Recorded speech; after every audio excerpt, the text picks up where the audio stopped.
চাপৰৰ ৰৌমাটিত মাটি আৰু ঘৰলৈ নিজ ভাইককাই বাছত মাৰপিট।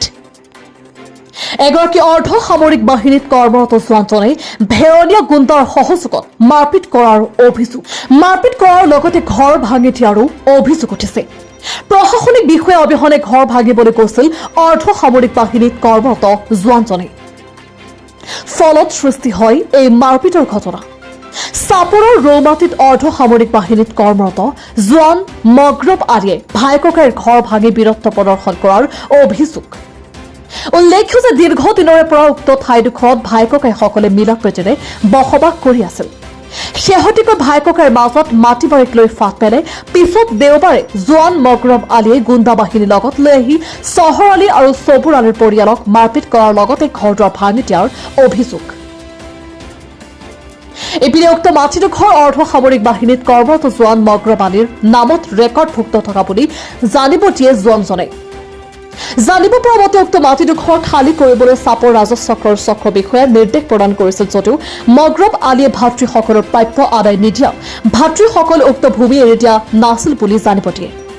কিন্তু ক্ষমতাৰ অপব্যৱহাৰ কৰি মগৰব আলীয়ে ভেৰণীয়া গুণ্ডা বাহিনীৰ সহযোগত নিজ ভাতৃৰ ঘৰ ভাঙি দিয়াৰ অভিযোগ কৰে দুখীয়া ভাতৃয়ে। এতিয়া প্ৰশাসনে এই ক্ষেত্ৰত কি ব্যৱস্থা গ্ৰহণ কৰে সেয়া পৰৱৰ্তী সময়ত হ'ব লক্ষণীয়।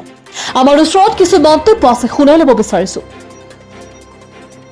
মই মগৰব আলী, ৰৌমাৰী পাৰ্ট 1।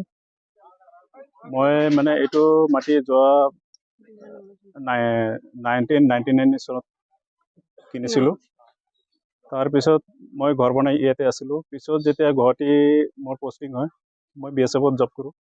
গুৱাহাটী যেতিয়া পষ্টিং হয়, ফেমিলি ইয়াতে আছিল আগত, কিন্তু ফেমিলি ইয়াতে মানে সাংসাৰিক আৰু মানসিক মানে অত্যাচাৰ কৰি থাকে, সেইকাৰণে মই লগত লৈ গৈছিলোঁ। লৈ যোৱাৰ পিছত ইহঁতে কি কৰিলে মানে মোৰ মানে ডেথ চাৰ্টিফিকেট বনাই কেনে ইহঁতে ইহঁতে মানে কি মাটিটো সিহঁতে নিজৰ নামত কৰি লৈছিল।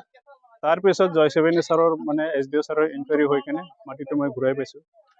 মাটি ঘূৰাই পোৱাৰ পিছত SDO ছাৰে চাপৰ চাৰ্কেলত মানে ইনকুৱাৰী কৰি দিছিল।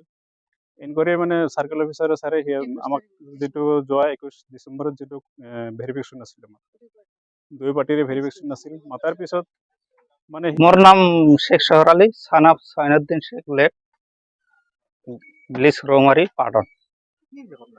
ঘটনাটো স্যার এই মাটিটো লৈ কেঁচা আজি মানুহ টানু লৈ আহি বাড়িঘর ভাঙি আছে। আমি ওইফালে খেতিত কাম কৰি আছো।